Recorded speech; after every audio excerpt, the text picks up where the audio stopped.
Access Tech can help you see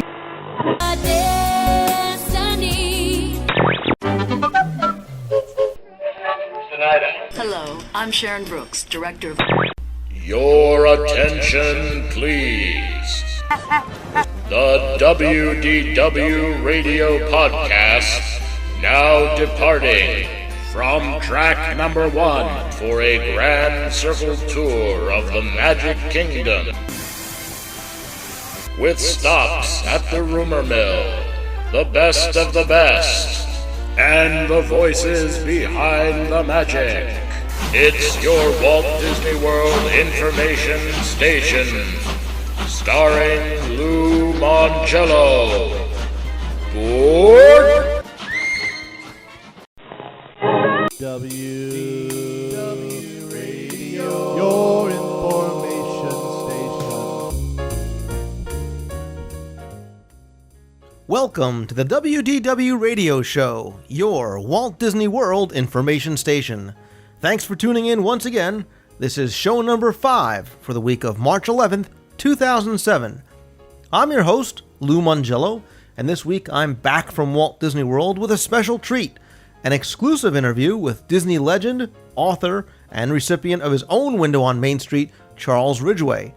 I'm also going to have news and views from Walt Disney World and a visit to the WDW Rumor Mill, which includes Pirates and Princesses, the Haunted Mansion, and more.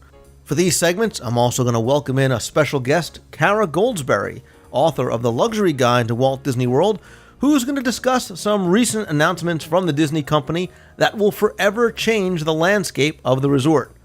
Mike Scopa joins me as we answer another question about a best of the best at Walt Disney World in this somewhat extended show.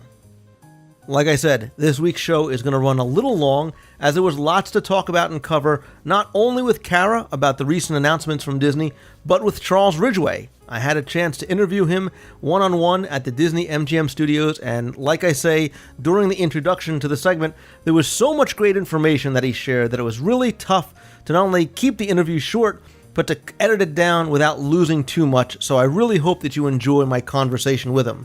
I was also planning on doing a recap of my trip to Disney, including a review of a new restaurant, the Pirate and Princess Party, and more, but we're going to have to save that for next week or the week after, as I just didn't have enough time to get through everything, including your emails and voicemails and the 7 wonders that I wanted to do this week, but I promise to feature these and more trivia segments in the upcoming week. So, since I'm talking about time and lack of it, let's just get on with the show.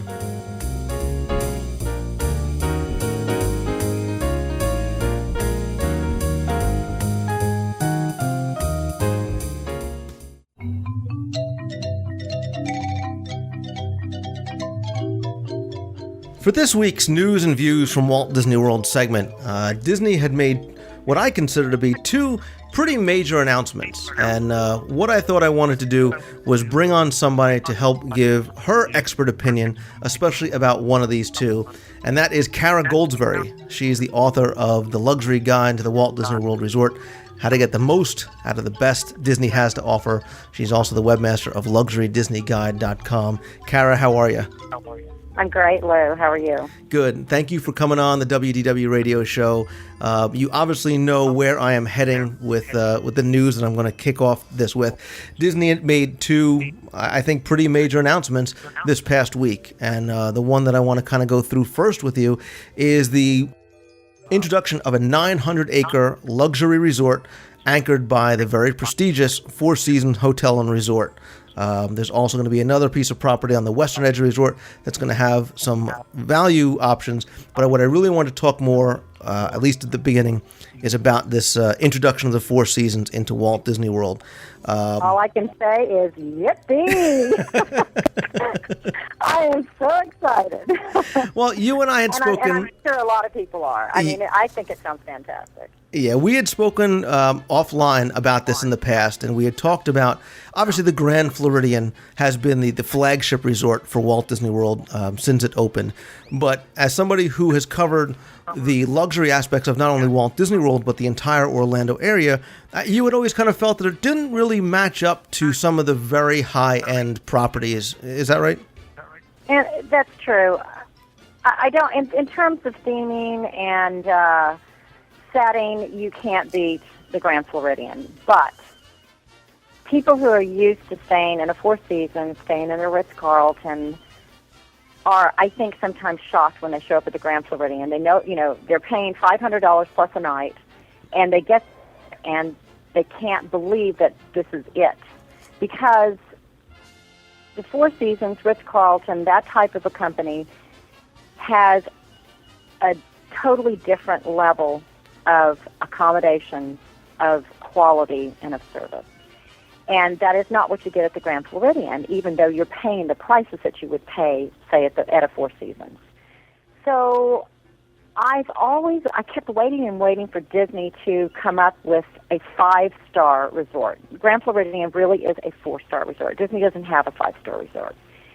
And so I never really thought that they would actually allow Four Seasons on property. I thought maybe they would hire a Four Seasons to manage one of their properties. But so I think that name recognition is going to make a huge difference for a lot of people. I think they're going to say, whoa, Four Seasons, I'm going. Now, just for people maybe that are not familiar with having stayed either at the Grand Floridian and or a Four Seasons, what does something like a Four Seasons offer that the Grand Floridian does not? Because for many of us, the Grand Floridian seems like it is the ultimate in luxury on property. Number one, let's start with the guest room, because I think that's where I see a huge difference. Yes, the Grand Floridian guest rooms are nice, although I don't know if you know it, but they're getting ready for a remodel. They need it desperately. It's been 7 years. It's time. So I think if anyone's staying at the Grand Floridian the next year are probably going to be a little disappointed because everything's starting to look worn and tired. But, regardless, that is supposed to change in the next year. But Never Wonder rooms are not that large. They're not any larger, really, than, say, the Yacht Club, or not even as large, I don't think, as the Polynesian. So the rooms are just a normal size. The furniture quality is, I think, at the Grand Floridian is nothing compared to some of the new things coming on, say, at the Contemporary. They're just normal rooms. They're a room that you would get anywhere. Secondly, service is absolutely amazing at a Four Seasons. Everything, your wish is their command. Everything is done in an instant. It is instantaneous. It's fabulous. You get in there, you've got frette linens, you have, the best down pillows possible. Everything is top quality. Whereas the Grand Floridian, everything is like, say, a 4-star hotel. Say, let's compare it to Hyatt Regency. I think that maybe more people may have stayed at a Hyatt Regency and maybe stayed at one of the nicer Hiltons. That's the comparable aspect of it as far as the room goes. Club level, that is a biggie.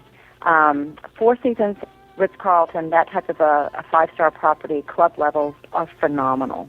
You could literally sit there and not even go out for one meal. That's how great they are. Just wonderful, expensive wines and champagnes, full spreads every time you walk in there for, whether it's lunch, whether it's appetizers and desserts. So those are the differences. But then again, you don't have the Seven Seas Lagoon. You don't have Cinderella's Castle sitting in the distance. So those are the trade-offs. Before I kind of chime in with my thoughts, let's just talk about what the property is really going to be and where it's going to be. Like I said, it's going to be in the northeast corner of the resort, right near Bay Lake, and kind of, if you're looking at an overhead map, it's above where Port Orleans Riverside now sits.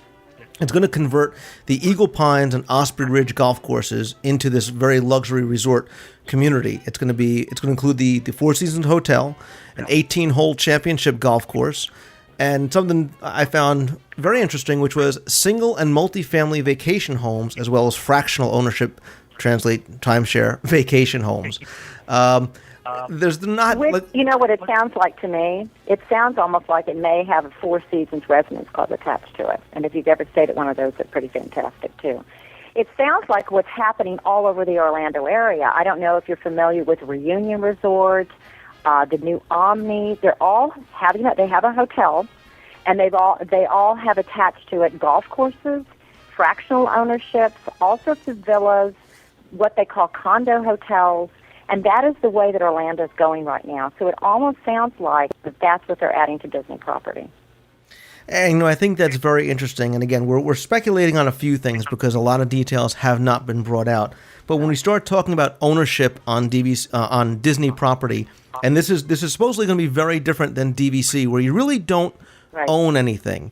And the concern, that people have once again is when they talk about Epcot, the city, would be voting rights and things like that. And my speculation would be is that they would de-annex this section from the Reedy Creek Improvement District and maybe bring it back into Orange County, so they don't have that kind of voting issue for people that do have these ownership interests.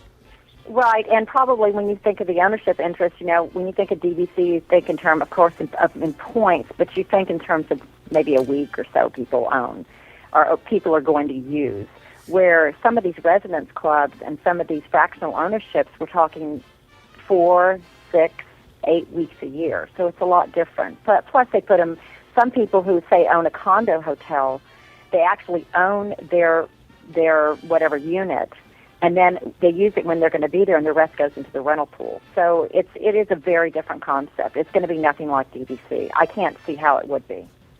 Yeah, I'm really looking forward to seeing more details come out. What we do know is that the hotel is probably going to open around 2010. We also know that the Eagle Pines course is going to go away, and they are going to transform the Osprey course into a championship golf course. So obviously for people who are avid golfers and love what Disney has to offer, they're going to obviously plus that. And then does it sound like they're going to rename the Eagle course? Is that what you're hearing? That's what it sounded like. It sounded like one of them is going to be renamed as a Four Seasons course. The other is going to be transformed into a championship course. Right. I think Osprey is going to be named the championship course. What I actually think is that the Eagle Pines area is going to be where some of these vacation homes are going to be. So that may be going away. They're just going to run them through the courses. They very well may. Which is so typical. My new book that's coming out, this new edition of the book that's coming out this late summer, it is going to include the Reunion, which is a phenomenal property, and I have a feeling it's going to be a lot like that. Just 2 beautiful golf courses running throughout. There's water parks, there's retail centers, there's all kinds of different options as far as accommodation. So, that's the trend in Florida, and it sounds like Disney's kind of hopping on the bandwagon with it. Well, if I can use my stepladder and climb up on my soapbox just for a second and give you my opinion, I have read a lot of comments online that people aren't very happy about this because they feel like Disney is kind of going outside the company to do something that maybe they felt they couldn't do on their own, and I don't look at it that way. I look at this instead as a perfect partnership because the level of service that we've all come to expect from Disney is really what sets Disney apart from anywhere else. And obviously, bringing that to the next level with what we are come to expect from the name of Four Seasons, their personification in their employees and how they have that single focus for great service, that's the same thing that you get with Disney. They share that common kind of philosophy and mission statement about treating guests. So I think this is great that they offer yet another level for people to go to, if that is what they want to do, if that is the level of accommodation that they want to do. And my question to you is, how is this going to affect those high-end guests, for lack of a better word, who previously had felt that the Ritz-Carlton or the Marriott World Center was the very best place to stay in Orlando? Well, honestly, I think that the Four Seasons is going to be, Marriott World Center to me is nowhere on level with what the Ritz-Carlton is in Orlando. So I think this new Four Seasons is going to be on that same level as the Ritz-Carlton, but it's going to be on Disney property. And that's always been the problem with the Ritz-Carlton as far as I'm concerned. I think it's the perfect property, but, you're going to drive 15 minutes before you even get on Disney property. With the Four Seasons, I'm sure it's going to have Walt Disney Transportation. It's going to have all of those benefits of being on Disney property, but, just this fabulous, wonderful resort. So I just think it's the best of both worlds. Well, the only other way Disney could have done it better maybe, is to have built, and you tell me, Mr. Trivia, I mean, is there really room on the Seven Seas Lagoon to build one more resort? That's what they keep saying. There is room, and what I had heard years ago is that in between the Contemporary and the Transportation and Ticket Center, they had actually done some tests of the land to see if it was feasible to get another hotel built there. And supposedly they had sunk some pylons into the ground that very quickly, over a short amount of time, sunk. Oh, so that's not possible. Well, that's what I'm thinking. If they could have possibly put another Disney resort there, but made it a true 5-star resort, which the Grand Floridian, again, is not. Well, the caveat to that is... That would be the perfect thing. Listen, I saw, I mean, obviously I didn't see it, but in hindsight, you see what Disney did in the creation of the Seven Seas Lagoon and the transformation of Bay Lake and how they turned this swamp into what it is today. So could they do it? What they want to do. They can do it. Now, I believe in the magic. I do. If they do, if they want to, if they can build it, they will build it. I mean, to me, the most magical part of Disney are the Magic Kingdom resorts. I mean, I don't think anything can beat them because it's just so wonderful when you're there and you're looking over the Seven Seas Lagoon. You can see the castle. So if they had built a 5-star resort there, that would be the perfect scenario, in my opinion. This is maybe the second most perfect scenario. What about, what is it, Discovery Island? Is that what it was called? Discovery Island? That will be, I think, another fabulous place to build a 5-star resort. There have been rumors for years about building honeymoon cottages on there, some sort of special event venue. It would be so wonderful. Yeah, I've actually seen pictures of Discovery Island in its present state, and it's a mess. Yeah, I'm sure it is. It's a mess due to the hurricanes, and it's also a mess due to it has been so overrun by different species of birds and animals that they would have to take care of those environmental issues first before they can think about anything else. I think the problem is the environmental impact of using that island. I think you're right on that. But anyway, I think I got off course there. That's okay. I do it all the time. Don't worry about it. My question to you is this, and it's somewhat rhetorical, but the fact that this is going to be an outside management company, an outside hotel coming on property, a la Swan and Dolphin, how is that going to affect things like theming? How is that going to affect benefits as you would get in, say, for example, the Grand Floridian, extra magic hours, use of Disney transportation? Yeah, well, but think about it. The only thing that I can think of, and correct me if I'm wrong, the Swan and Dolphin don't have that the other Disney resorts do, is the Magical Express. They still get extra magic hours. And charging. That's the other thing. They cannot charge back to the resort. right. But Disney may overcome that issue also. I mean, like you say, they can do what they want. Right. And I think they may try. They may start with say, okay, we don't deliver to the hotel, and we don't do certain things. We don't do charging privileges. But if they want to, they can. So they may find that if there's enough complaints and there's enough problem with it, they'll switch. I don't think it's going to be an issue. And frankly, I don't think people that can afford a Four Seasons, they do care about the extra magic hours, but it just doesn't matter. Right. They just flip out their, Platinum American Express card and go at it. They don't care. And I think, so what's the difference between charging to your room key and an American Express card? I mean, I don't see a big difference. And I think they would, very easily forego any sort of theming for what you get from the Four Seasons. That level of elegance. Right. I mean, I think you're right. Sometimes, actually, a lot of people do not like that. I mean, I know it's hard to believe because I love it. But a lot of people do not like, they just think, oh, Disney, They don't go because they just think, I don't want to go to Disney. And then when they get there, they realize, there are some great hotels. There's some fabulous restaurants. That was my point in stressing the luxury side of Walt Disney World. I think they're surprised when they get there. But if they know that they can go and they can stay at a Four Seasons resort, and it's right on Disney property, they really don't care about things.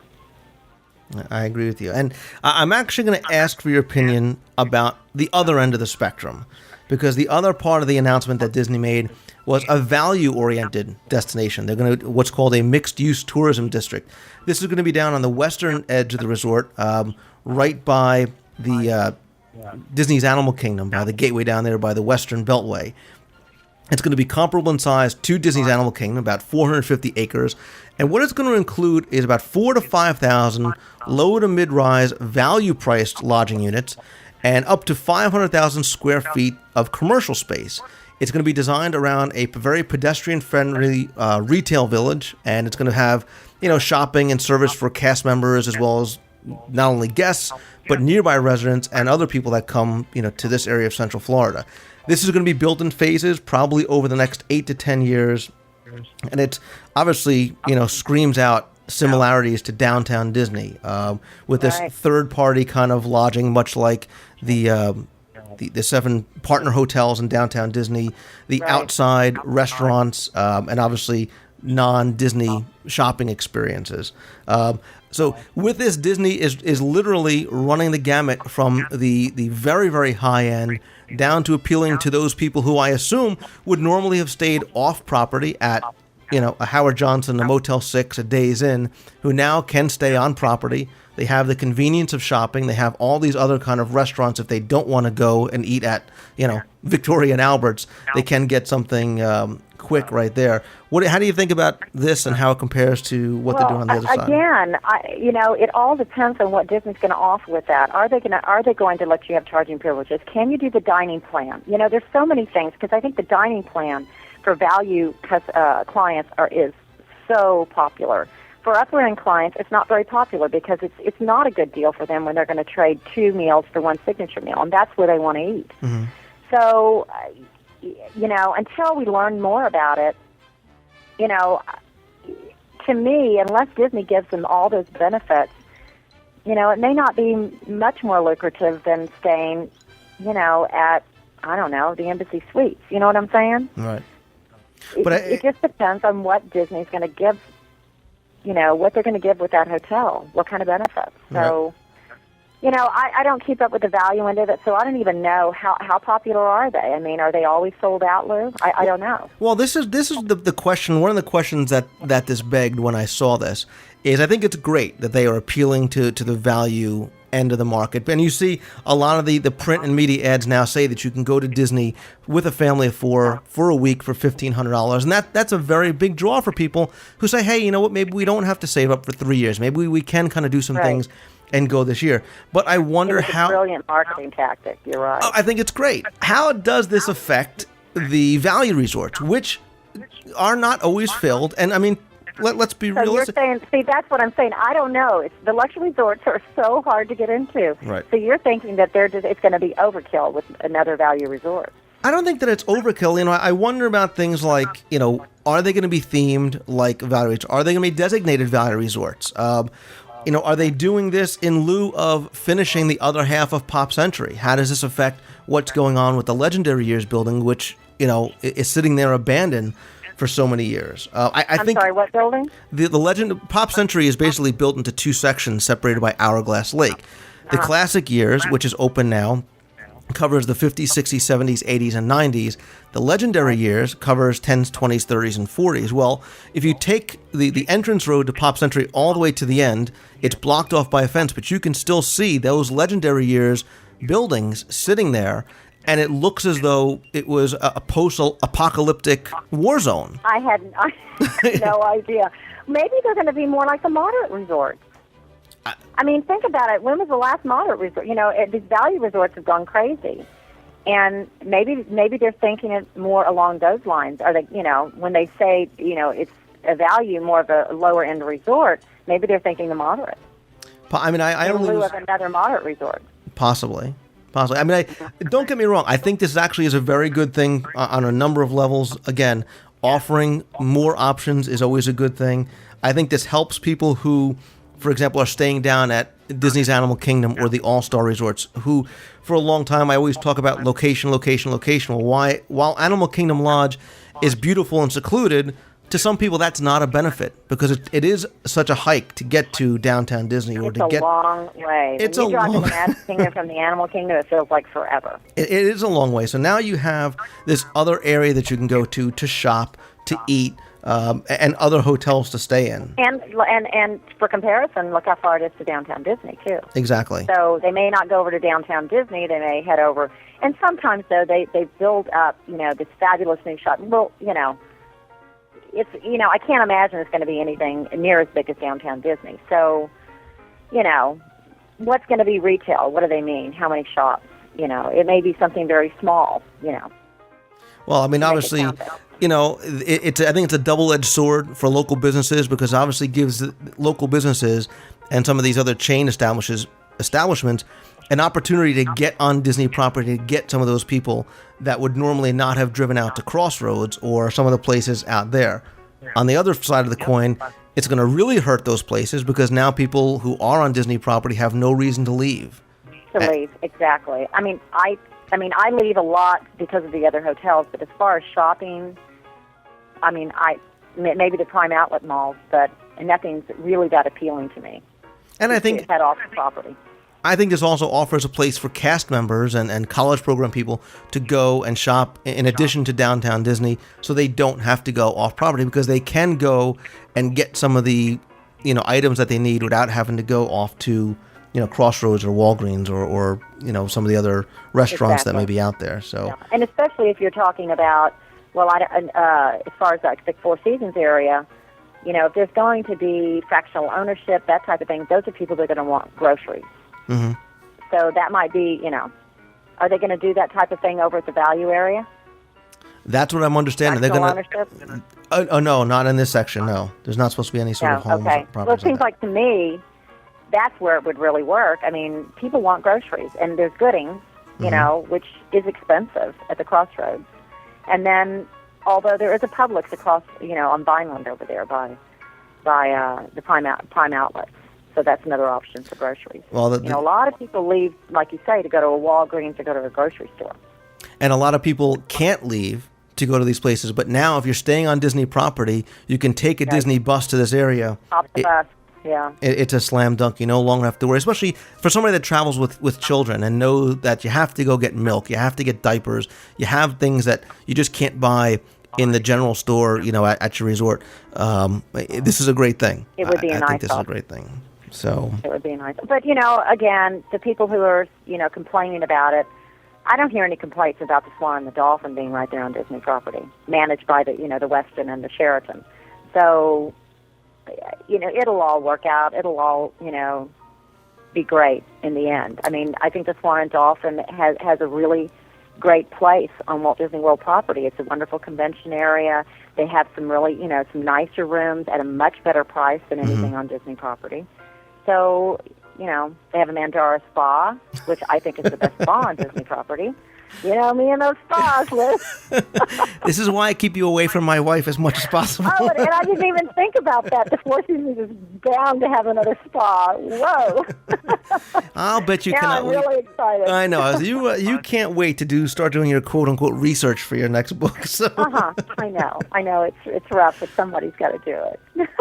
Well, it's like you said, I think both of these properties are a good thing. I think they all have their place in the circle of life. They all fill their niche, high end, low end, much like the Swan and Dolphin fill their niche. So I think it's good things. I'm going to be encouraged and anxiously waiting to see more details as they come out. And we don't have that long to wait on the Four Seasons if they're only talking 2010. Right. I think we're going to start seeing some work taking place very quickly. Very, very quickly over there. Well, one other thing we didn't even discuss was the Hilton. What is it, the Hilton that's going to have, is it the Bonnet Creek area? They're building two properties somewhere. Right. Well, aren't they at the Bonnet Creek Resort? I was going to ask you, aren't they building another? But that's not Disney property, but it's technically not Disney property. It's technically not Disney property. There's a timeshare over there right now. And aren't they building a Ritz-Carlton or a Waldorf Astoria? Aren't they building a Waldorf Astoria? Exactly. Well, that's another whole aspect there. It won't be on Disney property per se, but it's there. It's there. But it's there. I mean, the luxury market in Disney and Orlando is absolutely booming. I cannot even decide because every time I put a hotel on my new edition, I have to drop a hotel out, and it's kind of mind-boggling because there are just so many of them coming online. Well, I don't know what to put in and what to leave out. And that's the thing. I think it speaks volumes about what, for them to have all these high-end things, there's obviously a need for them. There's obviously a desire for them. So no, there's a need, and there is a desire, and again, there is a 5-star hotel missing on Disney property. So hopefully this is going to fill the bill. Well, I'm looking forward to checking out, and if my son and daughter's grandma and grandpa's listening, we would love for you to take the kids and us down so we can check out the new Four Seasons. Check it out. Research. That's right, because we just left Pop Century, so I'd like to check out the other end of the spectrum. Kara, thank you for giving. If you have a few minutes, you want to stay. I have a couple of the news items. I'd love for you to kind of hang on with me. I will. It was fun talking. Good. Because let's talk about something else that we both enjoy over at Walt Disney World. I know, and that's food. And it wouldn't be an episode of the show if I didn't talk about food. Let's talk food. The first is that I'm sure you know by now, but L'Originale Alfredo di Roma Ristorante in the Italy Pavilion of Epcot's World Showcase, I found out is definitely closing, and the closing date is going to be August 31st of this year. I know some people are upset, but I say here. I thought it was one of the worst World Showcase restaurants. What did you think, Lou? You led me to my question for you as to what you thought about it, and were you happy or upset about it? Never liked it. Okay. Never liked it. I mean, I thought the people were friendly. I thought it was a lovely restaurant.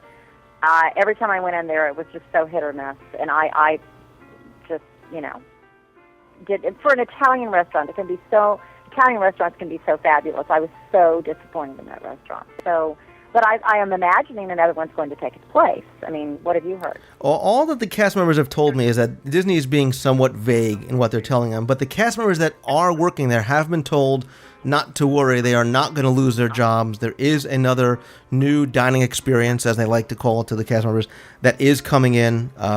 It is obviously not going to be something like an Olive Garden or a chain restaurant like that. I would hope not. I'm curious to see, what direction they're going to take with it. Is it going to be something, in a similar kind of vein as Alfredo's? Is it going to be something, I hate to use the term lower end, or is it going to be something on a, more upscale, kind of modern via Il Mulino kind of Italian restaurant? Because I think we both tried Il Mulino, the new restaurant at the Swan last week, and it's so contemporary and just so hip and cool.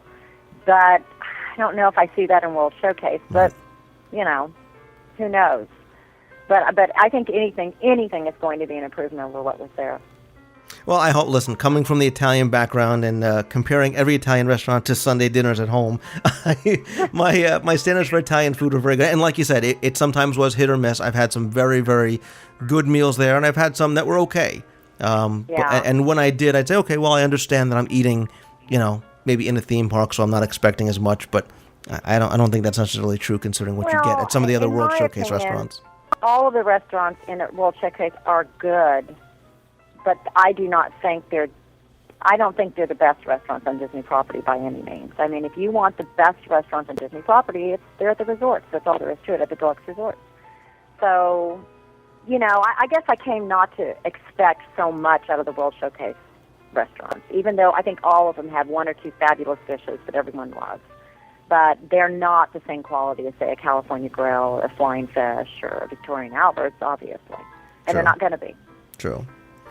Well, speaking of dining, there's some other news that's coming out. And I mention it only because I wonder if this is... victim is the wrong term. If this is a result of the Disney dining plan. Because during some of the peak times this spring, several of the restaurants on Disney property are going to be extending their hours. For example, Chef Mickey's from April 1st through the 7th, a notably very busy time of year. It's extending the breakfast server a half hour later, starting dinner an hour earlier. It's going to end its breakfast an hour and a half later, starting April 8th. Start dinner service an hour earlier. The same thing's going to happen over at Mickey's Backyard Barbecue. There's going to have an additional showing at 6:30. Ohana's going to start dinner an hour earlier, end breakfast an hour later. Whispering Canyon. So this is kind of happening around property, both in the resorts. We saw it over, I guess was it the Christmas holidays or something that they did that already. So it must have worked well, I suppose. But, right. Yeah, I think it's a dining plan. Don't you? I think the 4 p.m. dinner starting is not, the Del Boca Vista early bird special for senior citizens. I think it's really as a result of people's inability to get reservations at these restaurants. And especially, yeah, exactly, and especially those that count as one meal on the dining plan. And, I haven't noticed whether have they been giving away the free dining as part of their... instead of giving a better rate in the rooms, they've been adding free dining instead as part of their promotion for accommodations, Disney. And when that happens, it's just it's really wacko. I mean, you can't eat anywhere on property without advanced dining reservations. And you really better know 6 months in advance, the park that you're going to be at and what you feel like eating and at what time, which is a shame. And I don't mean to sound like I'm complaining, but I just think that there's got to be a better way. I think I've said this before, you could do so much online with Disney. I think if you were able to make dining reservations online and obviously have a system in place that will not allow overlap, because right now I can call and make 5 different reservations at 6:30 if I wanted. Don't allow overlap and enforce some sort of non-cancellation policy, whether it's $5 a person, $10 a person, to force people to say, hey, let me open this spot up for people who are definitely do want to go. Because you can't touch restaurants like Le Cellier, places like that. No. Every time I walk up there, I hear people saying, "Oh no, we sold out for the day or for the week or whatever." Right. But again, I think that the dining plan has changed all that. It was not like that before this new lucrative dining plan. And frankly, I think it's changed those restaurants that are included as, count as one full-service meal. I think it's changed their menu also. I see the menu being more simplistic. Mm-hmm. I see it not half as exciting as it used to be. And Disney's trying to make up for, number one, the free dining that they give away.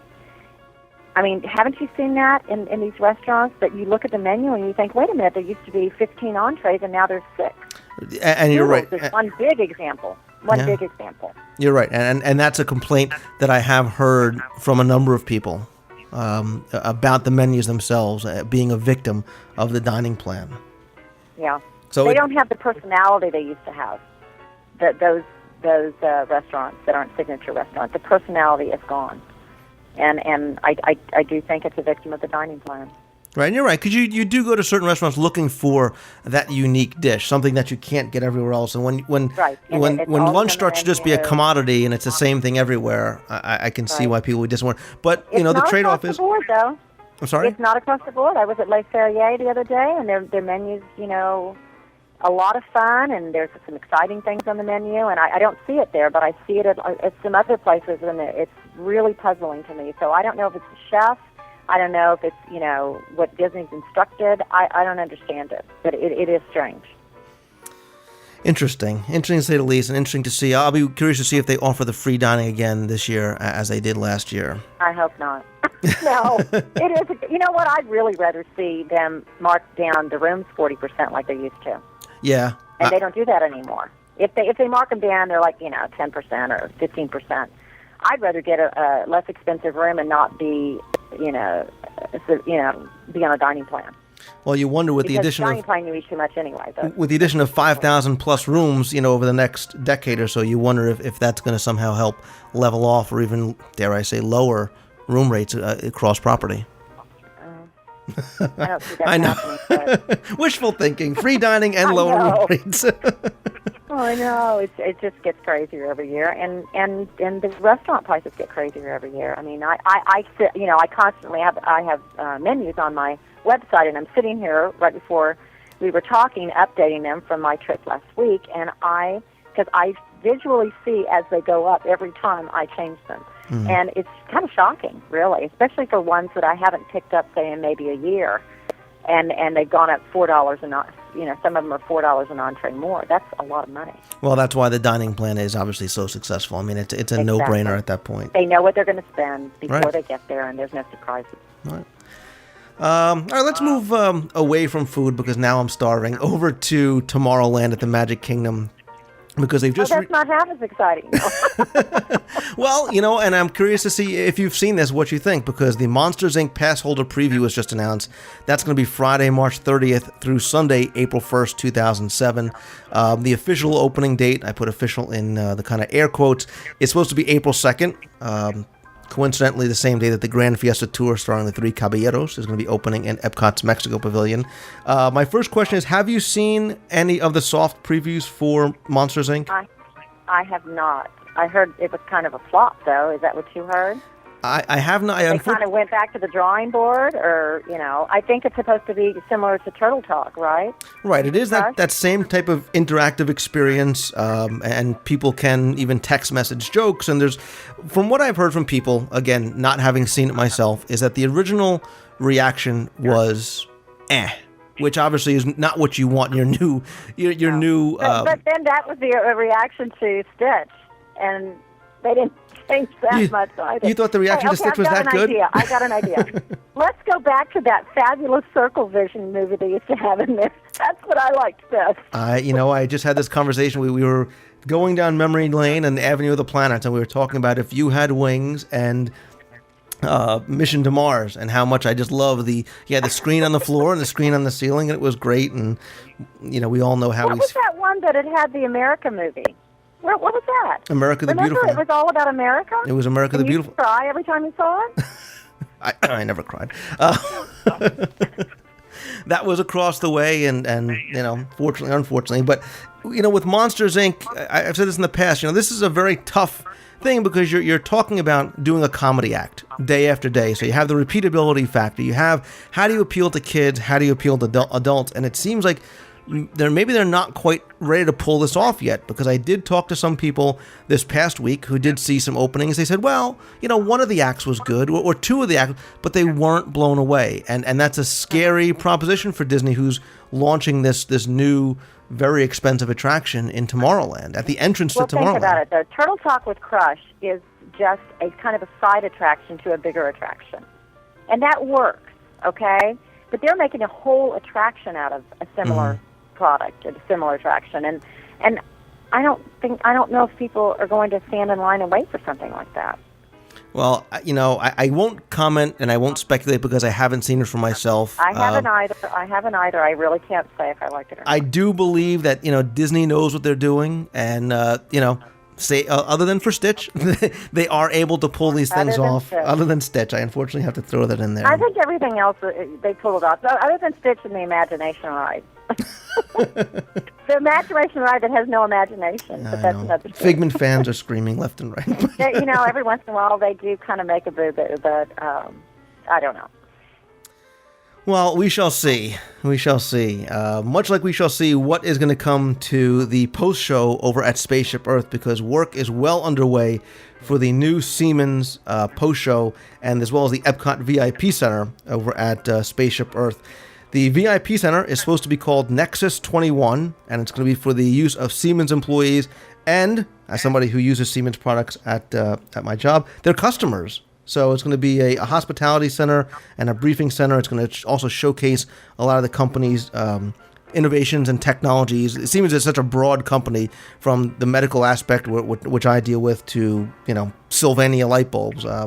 So when I was there and when I did ride Spaceship Earth, there are construction walls up. You can see some scaffolding behind it. I tried to take pictures, but people were wondering what I was doing taking pictures of walls. Well, it has been a sad space for quite a while. So anything there is going to be a welcome relief. I mean, you just walk off Spaceship Earth and go, okay, this is it. You're just missing what was there before. So. Well, the cast members that I spoke to said, a lot of work is going on back there, and Siemens is supposedly putting a lot of money into this, and it's going to be something that is going to wow you when you come off, much like when the Global Neighborhood opened, 20 some odd years ago. It was impressive, and you were able to touch the screen and make your dining reservations. They had so many great things there. Hopefully, they are going to showcase some of those new technologies and give people a reason to stay as you come off Spaceship Earth, which, remains the most popular attraction at the parks. Right. No, I think it'll be anything there. Like I say, will be fun, and it sounds like they're bound to do something really neat. So, all right. What about what's this? Are they going to redo the Spaceship Earth ride? That's been something that they rumored for so long, and people were swearing up and down that they were going to gut Spaceship Earth. They were going to put a Time Racers roller coaster in there. This was all part of a global thing called Project Gemini, which obviously has not taken place. With the non-events of Epcot's 25th, people were maybe hoping that something was going to change in Spaceship Earth. I just think logistically, they are not going to pull out the guts, or I don't even know if they could pull out the guts of such a popular ride, and there's no reason to do it. Could Spaceship Earth maybe use some tweaking, some updating? Absolutely. I hope they don't do what the rumor has been about making it a roller coaster or making it a thrill ride. I just don't see it ever happening. I still love Spaceship Earth. I don't know about you. All right, simple yes or no question. Wand or no wand? Oh, wand. You like the wand? I like the wand. Okay. Yeah, what about you? I'm a purist. I am an Epcot purist, and I thought You want it the way it was. I No thought one, there was huh? something very elegant and very the symmetry of the sphere and just the way it looked, and I liked it. I liked it just I the way heard it the was. wand's coming down, is it? Yeah, again, it's been one of those rumors. Who People are saying, knows? people are emailing saying, I'm seeing them. They're starting to take it down, and No. I just don't see that happening. But rumors, yes. Did you notice that the north wing was half torn down at the Contemporary? Yes, and I have some pictures. I'm going to put some of those up in the show notes. And actually, next week, I'm going to have somebody come on and give us some very interesting news about what's going on up there at the Contemporary. I'm interested to hear it. Of course, every time I go to the Contemporary or anywhere that has to do with DVC, I hear it. But so good. I'll listen. Well, we'll rather than break the segments up, I have just 3 little rumors for the Walt Disney World rumor mill, and you can kind of chime in and let me know what you think. The first is that I attended the Pirate and Princess party this past Monday, the 5th, and as an aside, really enjoyed it. What cast members told me is that they are going to probably try and do this again later on in the year.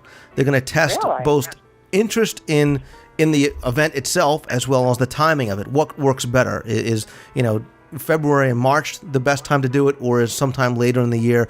I don't know where they're going to kind of shoehorn this in between so many of the other events, but they're probably not going to do as many parties as they did over the past month or so, but look for maybe within the next month or so them announcing a second set of dates for Pirates and Princesses. Well, I hope before the next edition, because I don't know whether to add it or not. I don't know if it's going to be a regular thing or not. I read the other day somewhere else that it just hasn't been selling the way they thought. So I don't know. People are screaming at their iPods right now going, well, Kara, I'll go down for you. I'll research it for you.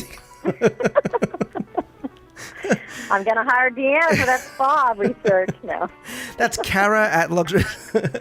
The second rumor is over at the Disney MGM Studios, and you will be able to meet and greet the Robinsons beginning on March 11th at the Disney MGM Studios over at the Magic of Disney Animation. They're going to work in between the Incredibles meet and greet times, but this is obviously Disney's first push to try and introduce people to the movie and the characters. You're going to see Bowler Hat Guy, Lewis, and Wilbur Robinson all day at the Magic of Disney Animation. So before you make your plans, make sure you check online first or check with Disney when and what times those characters are going to be there. But, it's obviously the next logical character meet and greet for the next big movie push from Disney. And the final rumor I have is the most interesting of all, because I have mentioned this in the past a number of times, and now I'm getting a little bit more what appears to be credible information. And good or bad, the Haunted Mansion, we now have supposedly dates certain for when it's going to go down for refurbishment. And I think the dates are an interesting choice, because it's supposed to go down Wednesday, June 6th, and reopen Wednesday, September 12th, 2007. So you're talking about June, July, August, 4 months that it's going to be down. And my question is, they're going to have the Haunted Mansion closed for July 4th, one of the busiest times of year. So I'm lending That's a pretty long refurbishment. That is a very long refurbishment, and granted that the Haunted Mansion does need some TLC. I know the Doom Buggy's audio system has for some time now. I couldn't hear mine this last time at all. Perfect example. And there's some other little things that they can tweak here and there. 4 months, like you said, is a long time. You wonder, are we going to get the new bride, much like Disneyland has? Are we going to get the floating Leota head like Disneyland has? One would assume so, only because of the length of time. But again, that is a long time for it to go down. Obviously, people that are going down in the summer and this is their one big trip are going to be very, very disappointed to see arguably one of the most popular, if not a favorite attraction in the Magic Kingdom down for their summer vacation. Get online for Pirates Now, kids. So that is all I have for the news and views section, as well as the Walt Disney World rumor mill. If you have any comments, questions, news, or rumors that you want to share, either anonymously or by giving your name, you can send it over to Lou at WDWRadio.com, where you can call our voicemail anytime at 206-202-4255. for WDW. I, of course, want to thank my very special guest, the lovely and talented Kara Goldsberry. She is the author of The Luxury Guide to Walt Disney World. You can go to her website at luxurydisneyguide.com. I'm sure you can go there and volunteer to be one of her research assistants, much like my wife has been doing for oh so many years.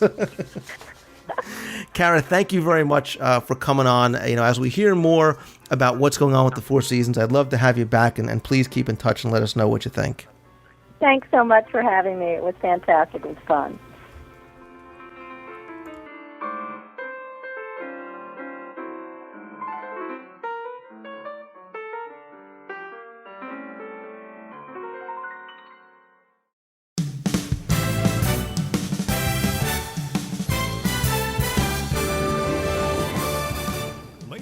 I am recording live from the Disney MGM studios and sitting here with a true Disney legend, and let me just say that it does not get any better than this. I must admit that out of all the interviews I've conducted, this was probably the most difficult to prepare for, and I mean it with the utmost respect and admiration for my very special guest, because the difficulty lies really in trying to take a relatively short amount of time to interview a person who has seen and done so much, not only with the Disney company, but in his career.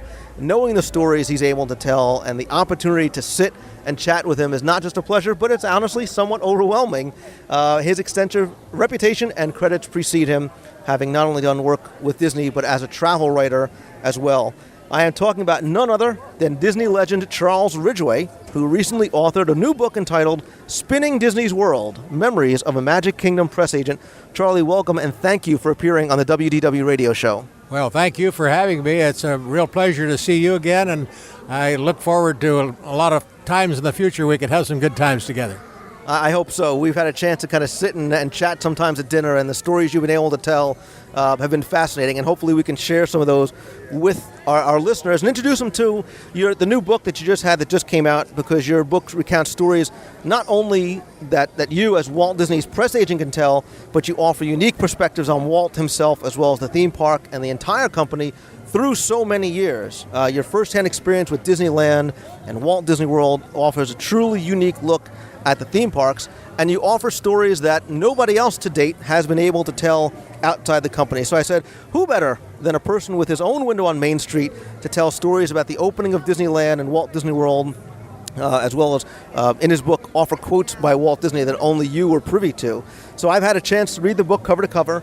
I have to say that is definitely a must-read for any fan of Walt Disney or the theme parks. So I'm really honored to be able to have this interview with you. Let's just give our readers a little bit of a background before you begin. Your career in journalism began in 1947 when you wrote and edited for radio and newspapers. In 1952, Charlie moved to Los Angeles, where he joined the staff of the Los Angeles Mirror News. A few years later, he obviously realized what was going to be a historic event and phenomenon that it would become, and you covered the grand opening celebrations for a little place out of the way known as Disneyland. So, as I said, before you started with Disney, you actually covered Disneyland's opening day as a travel writer. And the first question that comes to mind is, are the horror stories that we hear about, some of the problems that Disney faced on opening day, are they really true, or are they kind of a little exaggerated? No, they were certainly there, although I claim to be perhaps the only guy around who was there and remembers it with great fondness, and as far as I was concerned, I had a great time. I may be the only one who did. Yes, there were all kinds of things that hadn't been finished. Actually, I went out about 3 months before the park opened to do the first feature story I think of any metropolitan paper had done, and I borrowed a neighbor kid to take with me to tie the story to it and to get the pictures of. So the idea was that he was sneaking in for a sneak preview. Well, it was only about half done. We posed pictures. His name was David Potest, and he was a real pistol. He was a neighbor kid. I borrowed him for the day. And we put him on the stagecoach, no horses, of course. We had him fishing in the river, but in front of Frontierland, but there was no river. And we had him posing in front of the castle in 7-league boots with an old cowboy hat on, and the castle was about halfway up with scaffolding still up the side. And of course, the street was dusty, and it was a very pleasant day in April. And the story actually appeared May 4, 1955, the exactly 50 years to the day when I went back for the beginning of the 50th anniversary of Disneyland, which of course began 3 months before it should have, but that's the way things are. But it was a great time, and David, we had a ball with him, and he was obviously having fun. And the only problem was he went to school on Monday, and Monday afternoon his mother gets a call from the teacher that says, would you come in for a conference? And when she got there, I said, well, we encourage the kids to have imagination and so forth, but David came in today with this wild story, and he wouldn't admit that he was lying. But it was about 3 months later when I went out for the grand opening, or well, actually it's the press premiere or preview. It was obviously going to be a big occasion. All the celebrities of Hollywood were invited, all of Walt's friends, as well as the press from all over Los Angeles and a few from out of town. And they were going to do a live television show that day, which complicated things no end, I'm sure. I got there at 9 o'clock in the morning, and I took my wife with me, and we both got dressed up. She had a brand new dress with shoes to match and so forth. And as we arrived, we were virtually the first ones to do so. And I think the PR people were probably really ticked off about it. But as we walked up, Walt was up on the train station platform telling some painter that he had missed a spot on the ceiling. And later I walked down the street as Walt was rehearsing his commercials in front of the castle with the swan swinging around beside him, and he was nervous as a cat. I tell you, he was really having trouble, and he was flubbing the lines of the whole bit, and I didn't dare approach him and talk to him at the time because he was obviously too busy for that. And after a little while, I went back up to the press room, and I gathered up some press releases and pictures and so forth in preparation for the day. Watched a little bit of the preparations of the TV people, and finally, about 10:30 or so, I walked out on the street with my wife, and the crowd was beginning to come in. It was, I guess, around 11. And I said, we better go get something to eat before this crowd gets. So we went down to the Red Wagon Inn, which was the premier restaurant, and then we had a wonderful prime rib luncheon. We sat just across the way from Debbie Reynolds and Eddie Fisher when they were just in love. They joked that they were late getting there because Debbie had to change a flat tire. And there were several other movie stars there as well, and we had a great lunch. And as we came out down off the porch of the restaurant, we saw the street was just totally loaded with people. And my wife said, well, we can come anytime. I'm going home. It's too big a crowd for me. And it was hot. People had been in a traffic jam coming down what was later the Santa Ana Freeway. It was probably Manchester Avenue still at that point. And so they were hot and tired by the time they got there.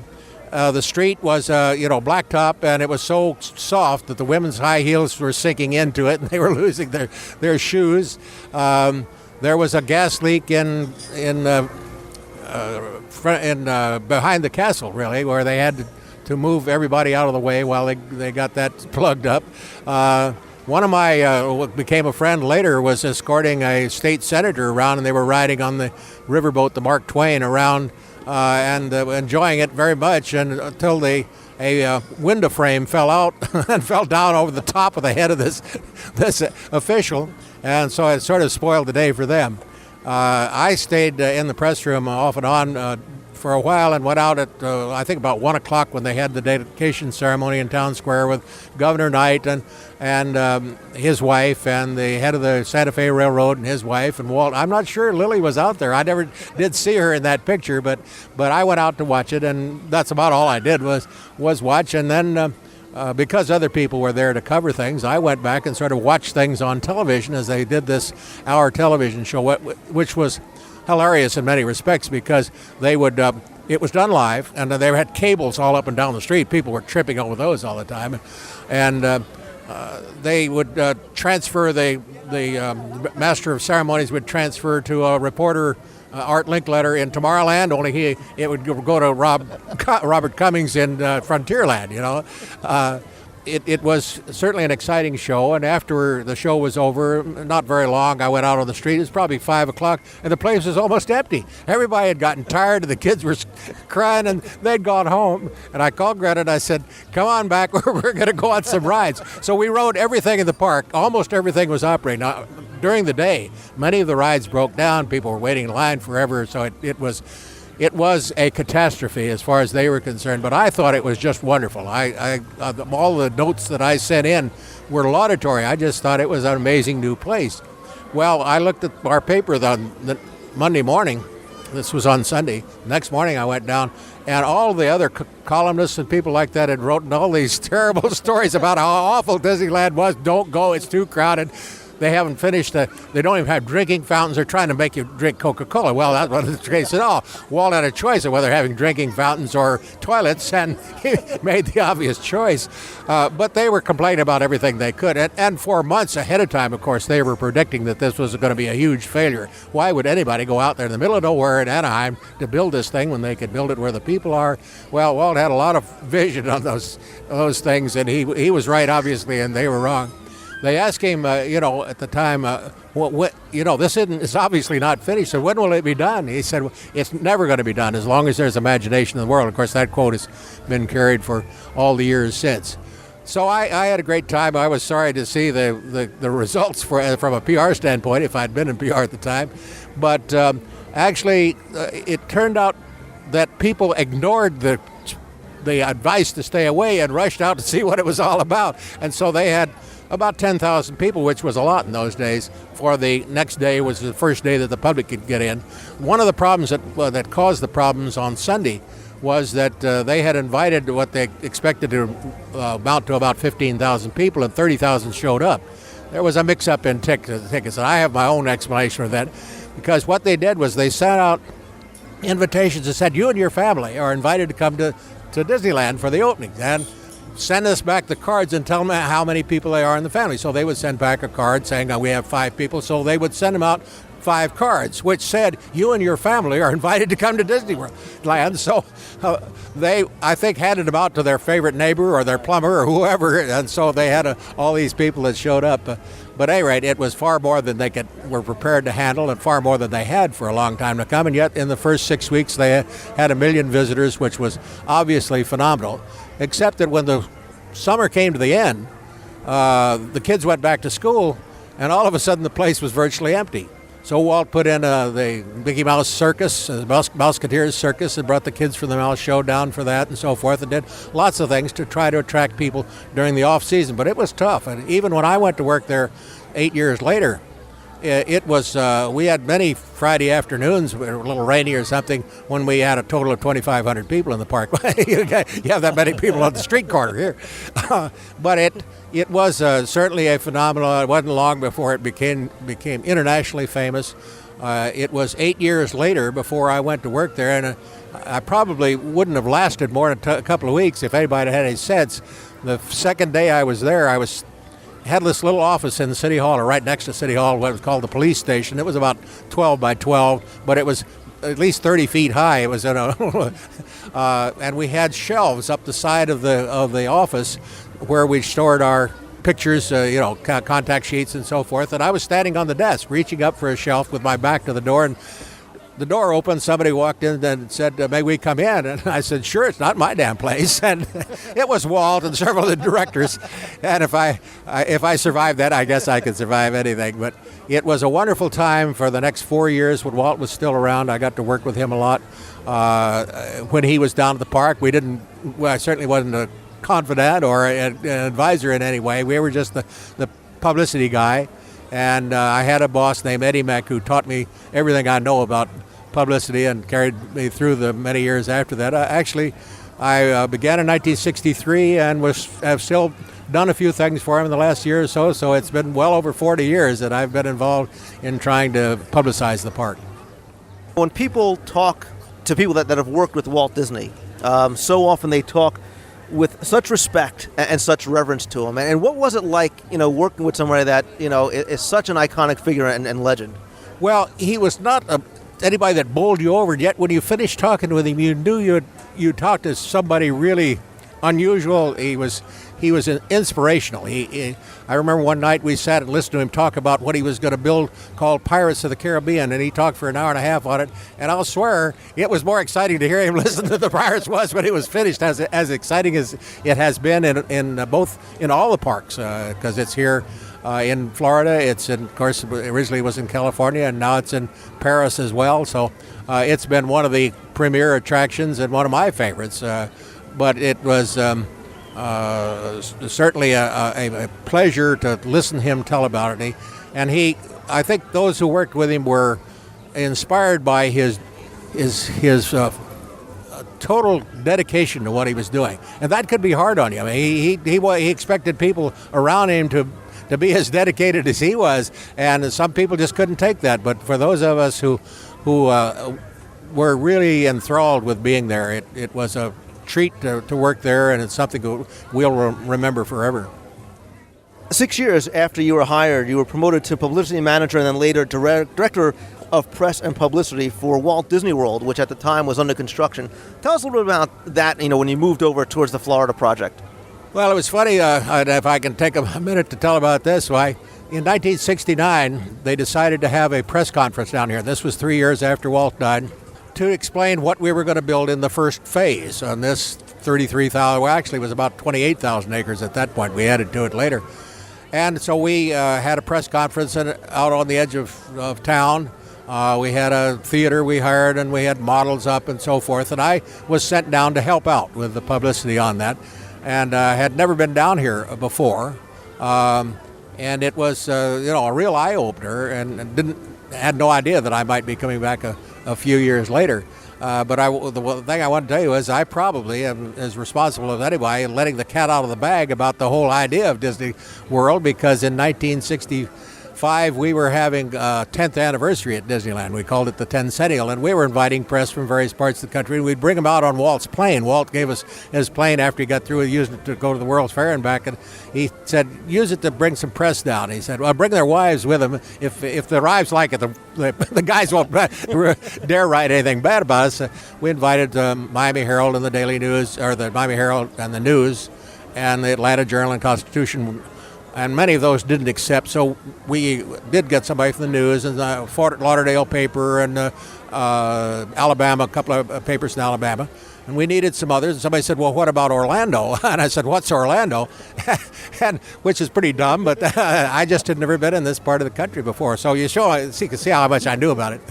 Anyway, 3 years later, after Walt had died, and I'd gone through some training and a few things, why we moved down here. I came down when the place was just a pile of dirt, really.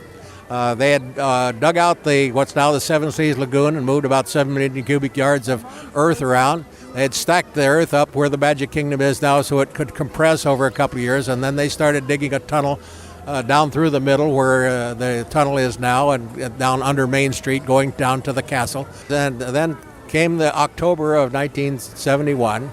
We decided, instead of doing what they had done at Disneyland, have everybody come out all that big day and be all involved with the TV show and all that, we would plan to have it on the lightest day of the year. So we planned it in October. And traditionally, the lightest day of the week is Friday, so we had it on a Friday in October, first Friday in October.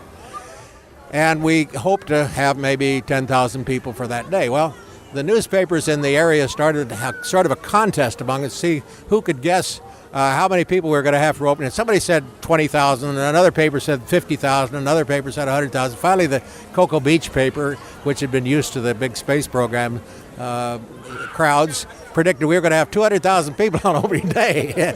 Well, which was sort of ridiculous, but even worse, one of the correspondents over there picked up that story and transmitted it over wire services in Europe and added a zero in the process. So in Europe, they said we were going to have 2 million people on opening day. But when it came around, we did wind up with a little less than 10,000 people at opening day. And we had reporters. We had not invited any press to come for that opening, but a lot of them turned out, including Time Magazine, the New York Times, and so forth. All the important publications around were here. And we had a briefing for them the night before at the Hilton Inn, and told them what we could do, and we agreed to come out at 6 o'clock the next morning and take them on a walkthrough so they could see the last painters going out. And that was the way it was, because we were still not totally done by any means. But on opening day, we wound up with 10,000 people, and the New York Times said it was a disappointing turnout. But it was sort of mild then. You know, we had just a fair number of people that came in for the next few weeks until we got to Thanksgiving. Well, this was the first weekend that people, particularly in the southern part of the country, could drive in and bring their families and so forth. So on that Thanksgiving Day, or the night before, we had people, every hotel from here to Georgia was filled up.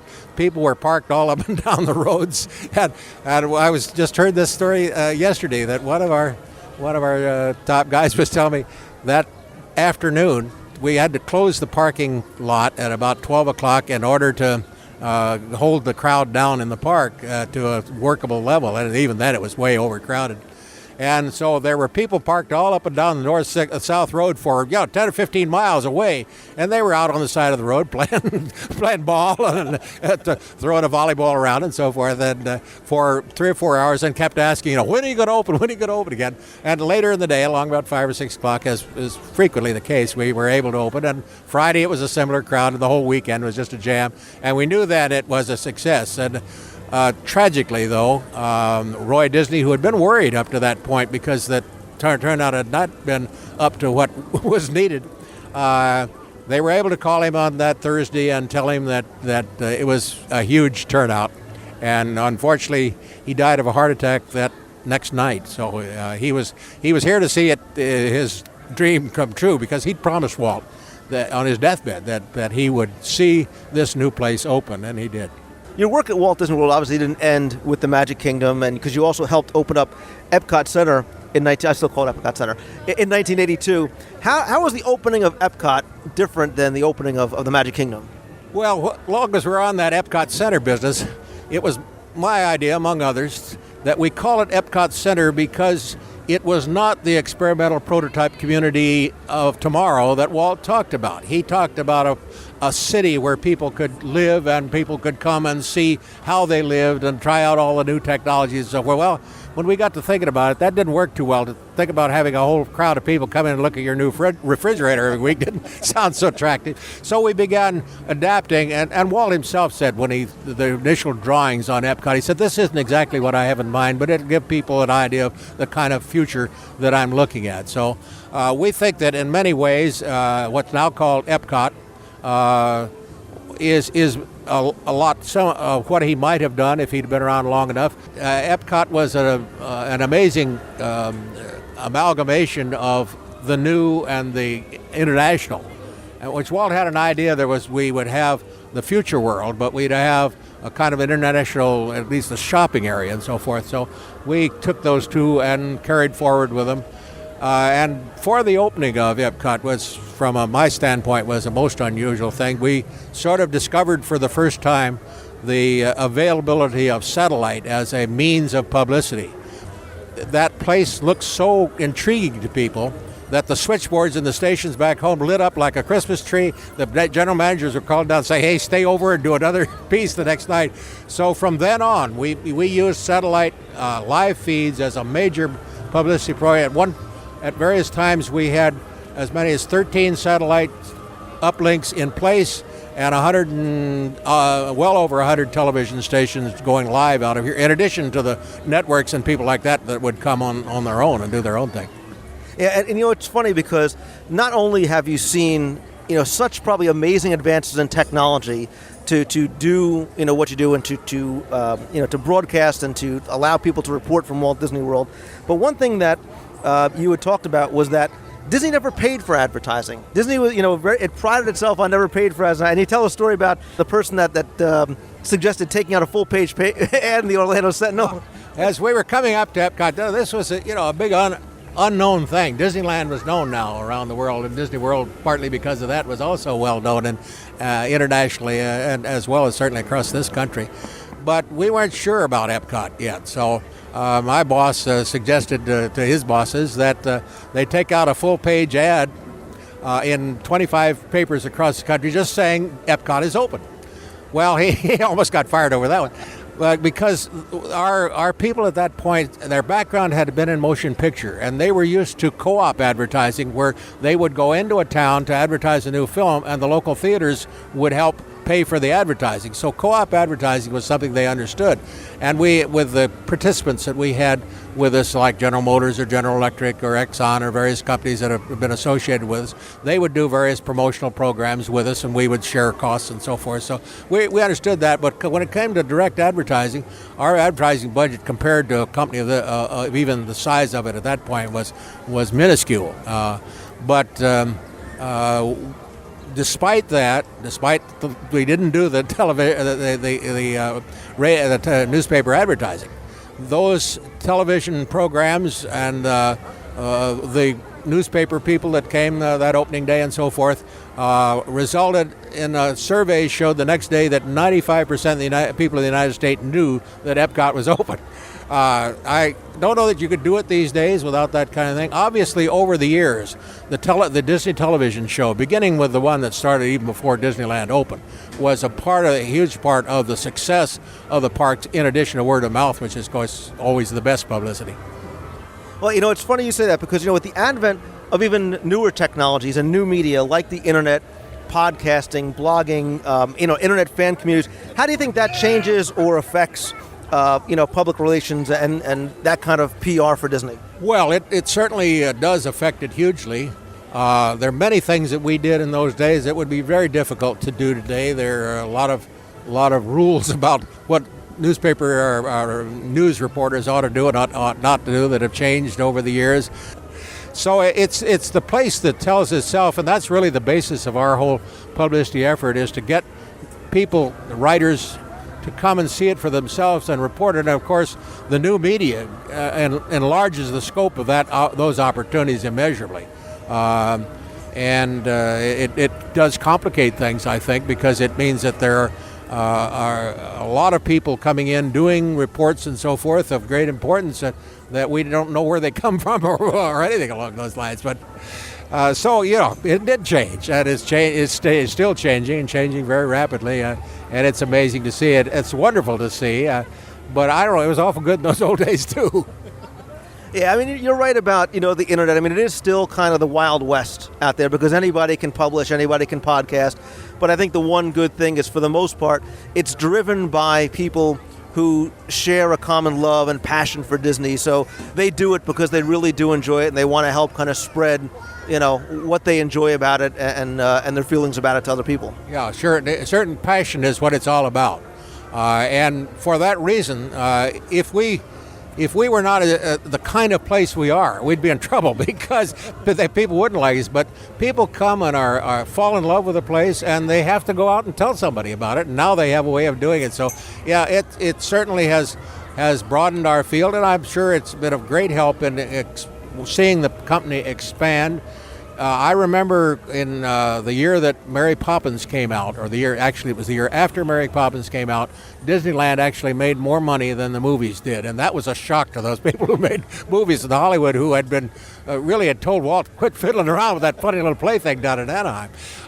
I want to tell you one thing, that when Walt was around, it was an exciting time. It was the inspirational time and all those kind of things.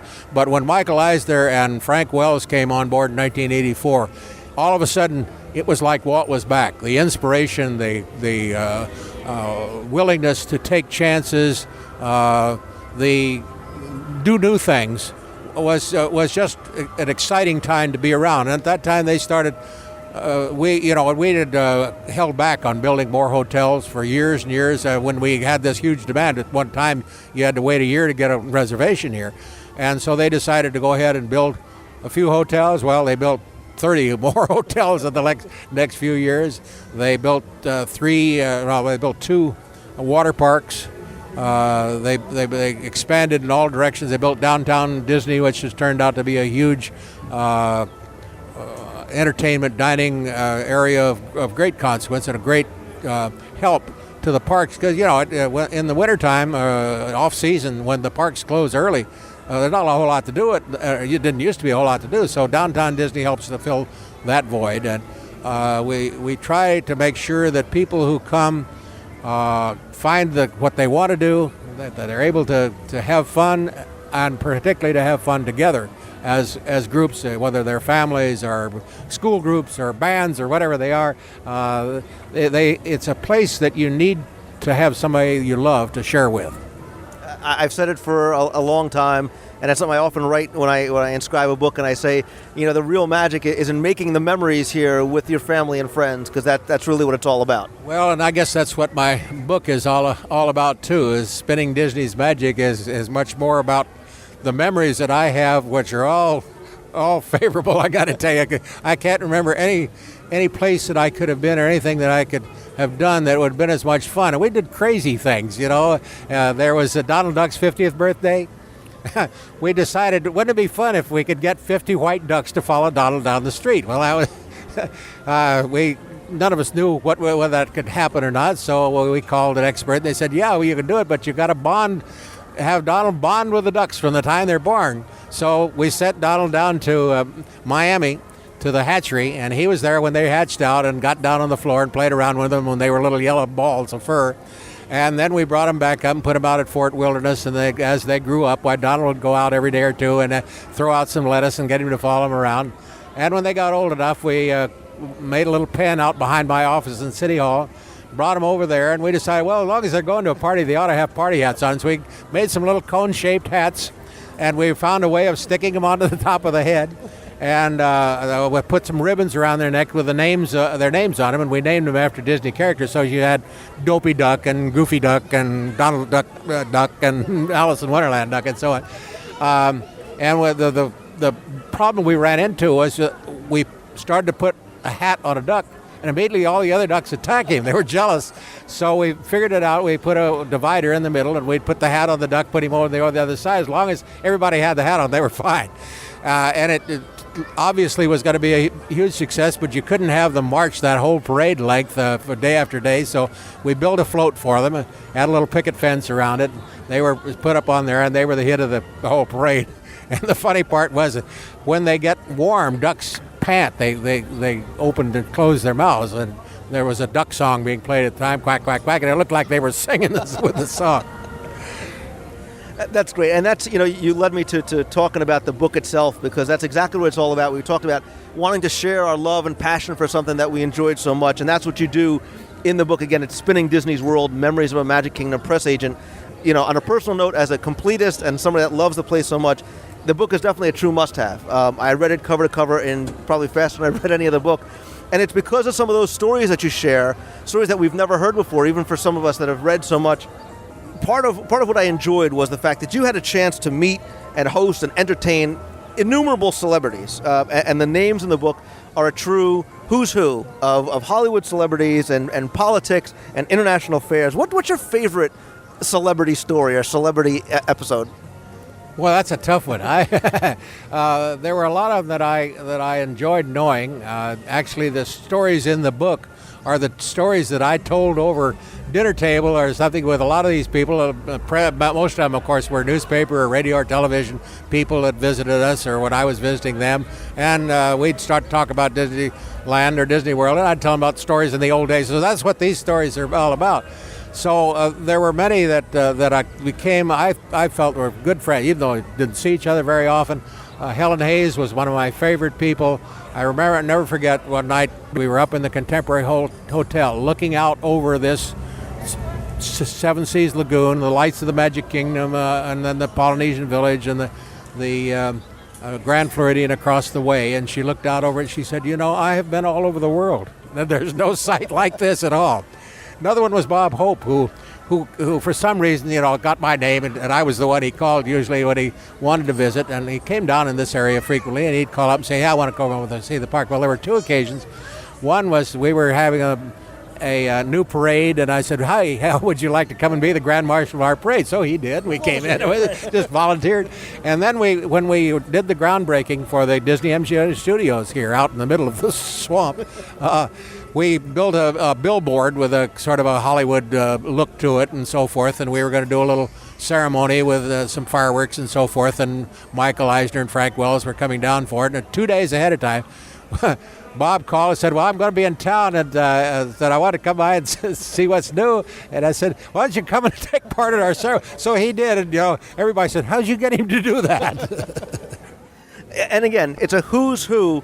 You not only worked with, but you befriended people like William F. Buckley and Lowell Thomas, David Brinkley, Tom Brokaw, Peter Jennings, Charlie Gibson. One of the other stories that I liked in there was a story about Supreme Court Justice Warren Burger and his commemoration for the Constitution's 200th anniversary. Yeah, I was talking to Walter Cronkite, and I used to drop in, see him in his office now and again, just to chat. You don't realize how impressive. Yeah, I just dropped in on Walter Cronkite's office. That sounds, it's got to be egotistical, and it is, I guess, because I'm not in the same league with Walter by any stretch of the imagination, but you ought to get with Warren Burger. He's looking for some way to promote this 200th anniversary of the Constitution. You think that's so important, and it's a kind of, he's having a sort of a dull response. So I said, hey, that sounds like us. So he put us together, and we talked to him, and he agreed to come down and do an appearance. And we kept it a secret.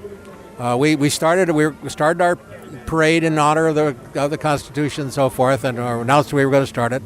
And in conjunction with the whole area, it was a civic function, really, at the then new convention center. We had a gathering of all the press that came down to cover this, and we'd invited several hundred and so on. And so we had not announced this ahead of time. And when Warren Burger walked out on the stage and associated with Mickey Mouse, it was a surprise, I got to tell you. But it's something I'm not sure this is in the book. And I haven't researched it, so I haven't got any names for you. But at the time, there was a famous, I think Associated Press, you will probably recall, a reporter who had been captured in Iraq and held prisoner for some time and was released just like 3 days before this event. And one of our friend who was one of my other friends, who was the editor of Newsweek magazine, the reporter was a Newsweek magazine. I called him and say, how about having him come down and take part in this event, playing tribute to the troops and all that sort of thing. So he did, and he came down, and his was also even more of a surprise when this celebrity newsman walked out on the stage. So that event turned out to be memorable in many ways. I'm not sure how much news it was. Certainly it got television exposure and newspaper exposure the following day. It did certainly let people know that there was appreciation for what America was all about. And speaking of appreciation, you focus not only stories about Hollywood celebrities and some of these international dignitaries, but you do stop to reminisce and you talk about the cast members in the parks, and you really evidence your true appreciation and admiration for them. How important do you feel the role of the cast member is here at the theme parks? Well, none more so, and Walt realized that very early on, and of course so much of this goes back to Walt. When they first started to hire people, the managers, the guys who were going to run the park, said, well, we're going to go to the carnivals and the amusement parks around and hire people that really know how to run these things and whatnot. And Walt said, oh, no. Well, we're going to hire young people that are willing to learn, and we'll train them to do things the Disney way. And so over the next few months, and I think it perhaps took a year or so to do it, developed a program in which the employees were not employees, they were cast members. They were playing a part on a vast outdoor stage. And their job was as a host or hostess. Not the people who came in are guests and needed to be treated as guests, not as customers. That you exchange this friendly smile with them, you talk with them, you get to know them in whatever way you can to be helpful. It certainly affects the guests, but I think it affects the whole attitude of the employees and the fact that it makes it more fun to work here than the average country place, No, I think I have had so many friends, but one of the great joys of working here as I got older was the fact that I got young people to work with, because we have a lot of young people here who come and work for us. And Walt said, however, when they talked about hiring, about closing the park during the winter, and that was suggested because you remember that first fall, things are getting pretty light. And the people said, well, there's nobody coming, so we'll just close up for the winter, as most amusement parks around the world did. And Walt said, no, I don't want to have a staff of gypsies. I want people who are here to stay and here who can carry on the tradition from year to year. And so that's where it began. It's what continues to today. Many of those people, of course, stayed on to go on to be in executive positions. Dick Nunes, who started out as a trainer just out of college when Disneyland opened, was director of operations at Disneyland when I got there, went on to become president and then chairman of all of the Disney parks for a number of years.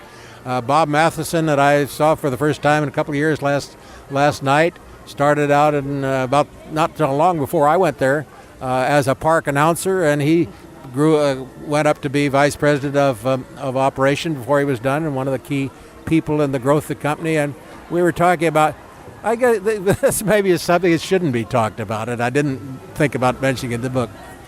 But when Walt died, the family asked me not to let any press come into the park and interview people about how sad they were that Walt was dead, because we didn't announce it. At the only time anything we did anything at the end of the day, when we had our retreat ceremony, we announced that Walt Disney had died, but only to those people in Town Square. And we did not lower the flag to half-staff, as we certainly might have, because all of this was because they said Walt wouldn't have wanted people to be saddened by his death when they were there to have a good time in the park. So it was an emotional time for us and an emotional time for the nation in many ways, but we didn't want to have the flag flying at half-staff to remind people about it every day of the week. And we tried to follow that policy even on national occasions, where in the park we didn't lower the flag as many parts of the nation did, and some people took that as being disrespectful, and we finally have changed to some extent and do lower the main flag to half-staff when the nation is in mourning for something. I'm not sure that there's any disrespect that is shown about it. Bob and I talked a little bit about it last night, and there are people who would argue that one with us, but it's a part of the Disney philosophy that we've created another world where people can leave their everyday cares behind and forget about all the troubles and all the wars and all the rest of the stuff. Let me ask you a couple of questions on a personal level. You've opened, at quick count, probably 7 of the theme parks. What do you think is your favorite, whether it be for sentimental reasons or just favorite of the parks to visit? Well, I guess I'm like Walt. I really don't have a favorite attraction. He used to say the people were the favorites, and I think it's the feeling you get when you're in. I think all of the Disney parks are that way. I guess sentimentally, I have to say Disneyland is still kind of my favorite. It has a special charm about it. The others are the one here, the one in Paris, which I helped open, and the one in Tokyo. All are much bigger, but and much grander. But Disneyland still has a special charm, and I kind of like the idea when I went to help out with the opening of Hong Kong Disneyland a year or so ago, that it's exactly the same size that Disneyland was when I first knew it in 1955. It has the same number of attractions. The castle is a lot smaller than the one here, but it has that special charm, and I hope that it will continue to grow in popularity among a culture that is very different from ours and is not as anywhere near as aligned with the Disney culture as Europe and even South America. But it's doing very well, I think, and I hope it even does better. You know, as we're sitting here talking about your career, I'm an avid collector of Walt Disney World and theme park merchandise. I can only imagine what your personal collection must include. What do you think the one item is that you really look upon most fondly, or your most treasured collectible? Well, I guess unlike you, I'm not I'm not a pack rat, to put it bluntly. And I did not collect many of the things that I could easily have collected over the years. I have the statues or plaques or whatever that they give out at 10 or 15 or 25 or whatever number of years of service that are very special to me. One in particular is the Disney Legends Award, which is a rather large statuary kind of thing. But I guess maybe the favorite is 4 little pictures. They were original cells from Donald Duck is one of them, and Chip and Dale, and can't even think what the other is at this point. But they were a part of a rather special happening at Disneyland. years back, Jack Olson, who was then head of merchandising, went up to the studio one day and saw a guy hauling a bunch of original Disney cells across the lot in a wheelbarrow. He said, "Where are you going with those?" He said, "Well, we have to throw them out. We don't have room for them." Can you imagine? Cells had not been sold at all up to this point. And Jack just said, "Well, let me have those. I think maybe we could do something." So the first thing he did was totally destroy their value in a way. They were whatever they are, 12 by 15 size. He cut them down to 5 by 7 so they would fit in a nice little paper frame. And so they put them on sale at Disneyland for $1.75. And I bought 3 or 4 of them. And we framed them and put them up in my children's room when they were babies, and they outgrew that stage, and so we took them down and took them out of the frames, and I put them in a drawer somewhere. And years later, when the cells became like they were selling for $100 or $5,000 or $100,000, I went looking for them, and I couldn't find them anywhere, and we moved to Florida. As we were making another move, I ran across, looked in the bottom of a drawer in one of our dressers, and there was this brown envelope, and sure enough, inside were these original parts of cells. So I had them framed, and they're on my wall, and they're a favorite memento of mine. So I don't know how much of a souvenir. I have a sign that went on the back of the railroad train in Disney World or in Magic Kingdom, that on the final car of the train, there's a round sign that goes on the back. They were getting ready to throw one of those out at the paint shop one day, and so I still have that. But nothing very unusual, I guess. People at home are shaking their heads and grabbing their heads much like I just did, saying, "Oh, these people don't know the value of what they had to people who are collectors and love the parks like we do."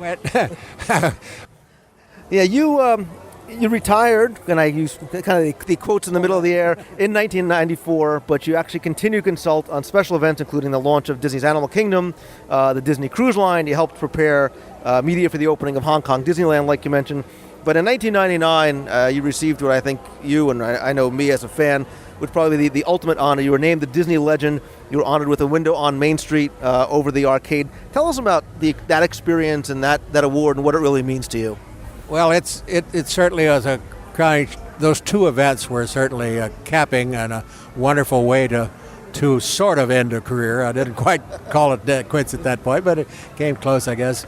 My old boss, Eddie Mack at Disneyland, when he was getting ready to retire, shortly after I moved to Florida, well, they gave him a window on Main Street. I said, "I want one of those one day." So that was quite rewarding as well. And several of my friends who have had their names up on the windows for a long time were involved very heavily in the construction or the design or whatever. They were high on the ladder at that point. They got their names up there. So to join them is a real special treat for me.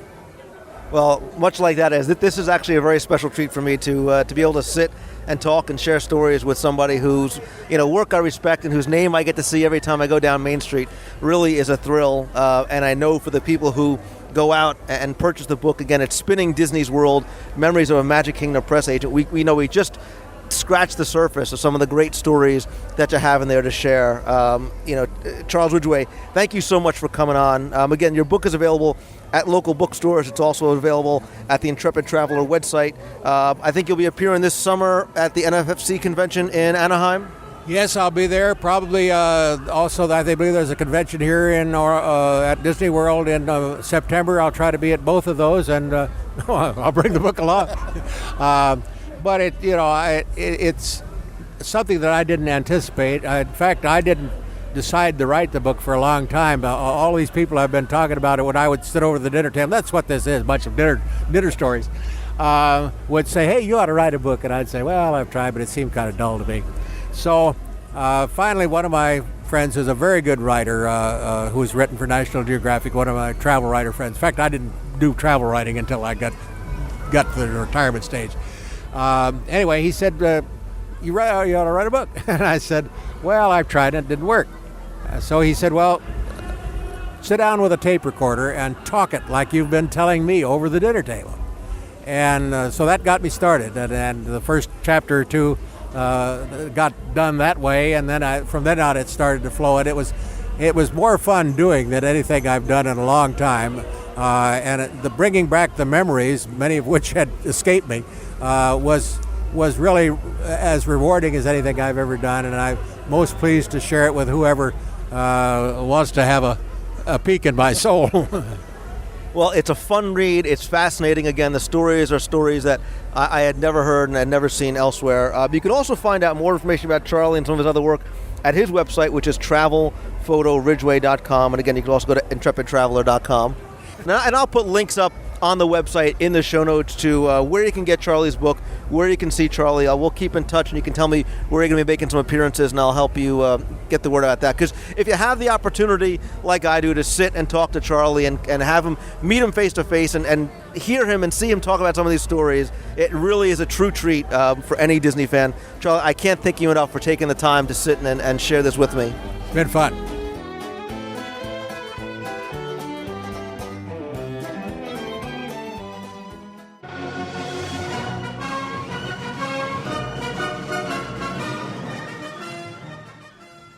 For this week's Best of the Best segment, we're inviting back an old friend, not an old friend, but a friend for a long time, Mike Scopa, columnist at mouseplanet.com and co-host of the WDW Today podcast. Mike, welcome back. How you doing, old buddy Lou? Good. Thank you for joining us on another Best of the Best segment. Mike, the Best of the Best question I'm going to throw out to you this week is, tell us, what is the best time of year to go, or what's the best month to go to Walt Disney World? For me, there is no bad time, but what is the best of the best? Wow, you're absolutely right, Lou. There is no bad time. Well, let's see. I guess I can make it. I can make a case for. I love July and August. I love the summer months. I love the heat. So, I like that time of year because the attractions are like almost all up.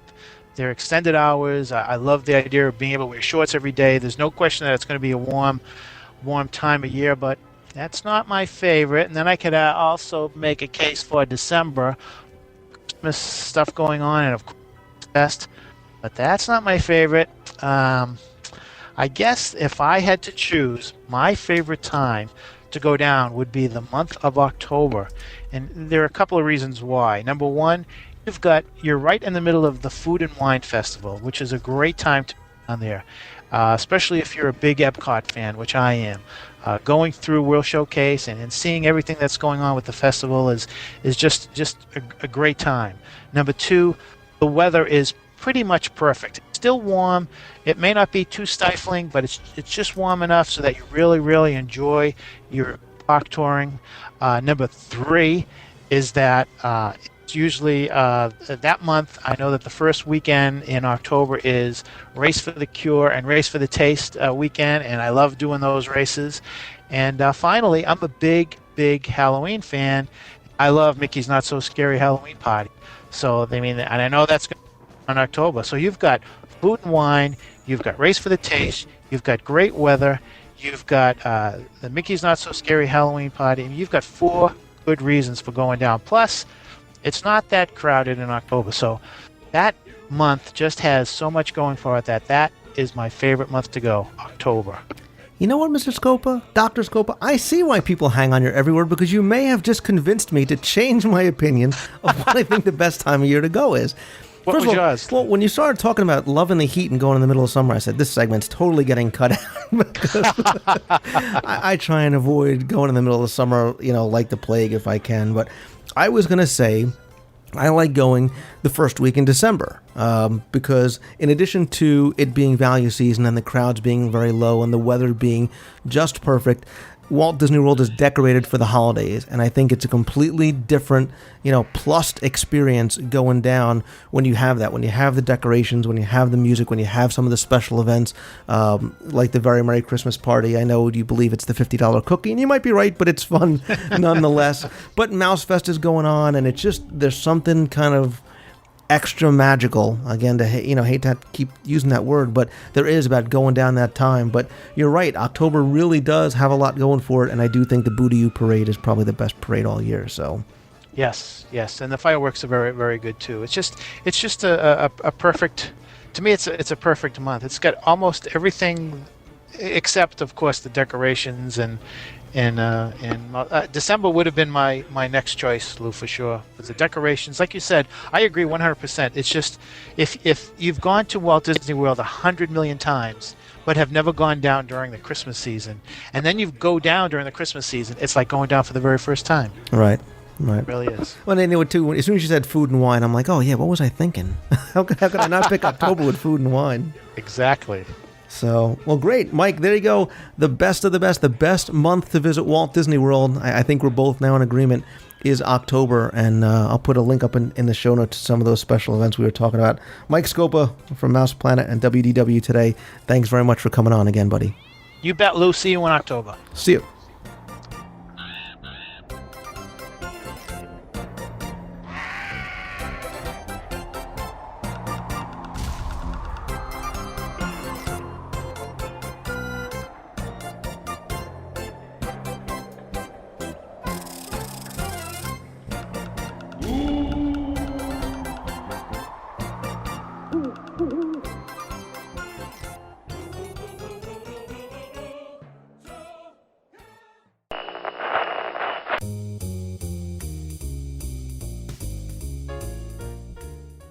Well, that is going to do it for this episode of the WDW Radio Show. I want to thank you all for tuning in once again. I really, really do appreciate it.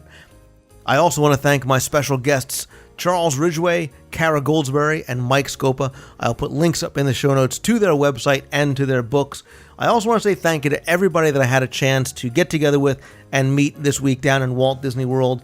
There were so many of you. I really hate to mention names, especially since I stink with names to begin with. But Brian and Beth and Gene and Nick, Steve and Vicky, Jim and Gary Chambers from the Mouse Lounge podcast. I really appreciate you guys coming over and saying hello and getting to spend a little bit of time with you guys down in the parks. I also want to direct your attention over to Deb Wills. You know that she is the owner of allearsnet.com. What you may not know is that she is also a 20-year breast cancer survivor, and she is very, very active in the fight against breast cancer and trying to raise funds and awareness about the disease. Well, for the 8th year in a row, Deb is taking part in the Avon Walk for Breast Cancer this May 2007. I'm going to put a link up in the show notes to Deb's page over at the avonfoundation.org site. Go over, support Deb's efforts in any way you can, whether it's just morally or by making a donation. I know she appreciates it, as well as everybody that is part of such a worthy cause. I also want to mention some other friends of the show. You know Jonathan Dichter, the voice of WDW Radio, and check out his blog at voiceofmousetunes.blogspot.com, Jeff Pepper's site at 2719hyperion.blogspot.com, the Mouse Kingdom blog, Gary Chambers over at the Mouse Lounge podcast. It was great seeing you. My daughter still is calling you Mr. Bossy. Go check out Gary's show over there. The boys over at WDWtoday.com, Paul Barry at Window to the Magic, Greg and Mike over at Micecast, and of course, I would be remiss to not mention and congratulate Nathan Rose and Tim Devine over at the new Magical Definition podcast. Best of luck on the new show. You can go and visit their website at magicaldefinition.com. And finally, I want to direct your attention over to Ricky Brigante, who is the host of the Inside the Magic podcast. As you know, Disney's been running a Disney Dream Job contest where you could actually win a dream job over at Disney for a couple of different positions in Disneyland. Well, Ricky was actually just nominated as one of the 20 finalists for a Haunted Mansion butler. I'm going to put a link up in the show notes to his website where you can go and check out his video. Very, very well done. Very impressive. Go over, cast your votes for Ricky. You can vote more than once. I don't think there's any sort of limit as to the number of times you can vote per day. So it was great to see another Disney podcaster make it and help Ricky make his dream come true of being a Haunted Mansion butler. So, on upcoming shows, what do we got? We got more interviews with some special guests. We've got lots more trivia segments with both Jeff Pepper and some other folks as well. I promise you, I am going to get to the next installment of the 7 Wonders of Walt Disney World, as well as all of your emails and your voicemails. I promise I will definitely get to answer each and every one, either via email or on the show. If you want to contact the show, if you have any suggestions, any news, rumors, anything that you want to share, you can email me anytime at lou@wdwradio.com, or you can call the voicemail at 206-202-5787. for WDW. You can also go to the WDW Radio message forums over at DisneyWorldTrivia.com if you want to talk about anything that you heard on the show, make some suggestions or comments there as well. Finally, I also want to thank all of you who have been supporting the show, either via email, your votes on iTunes, or by digging the show, all of which really, really help, and I sincerely do appreciate. Thank you very, very much for all the support that you guys have given me since I've started. I'm not sure if you can tell, but I am having a lot of fun doing this. I hope you guys enjoy what I'm doing. I hope you look forward to it each week, much as I look forward to producing the show each and every week. So with that being said, I'll end this show here. I will see you next week. Thanks again for tuning in. See ya!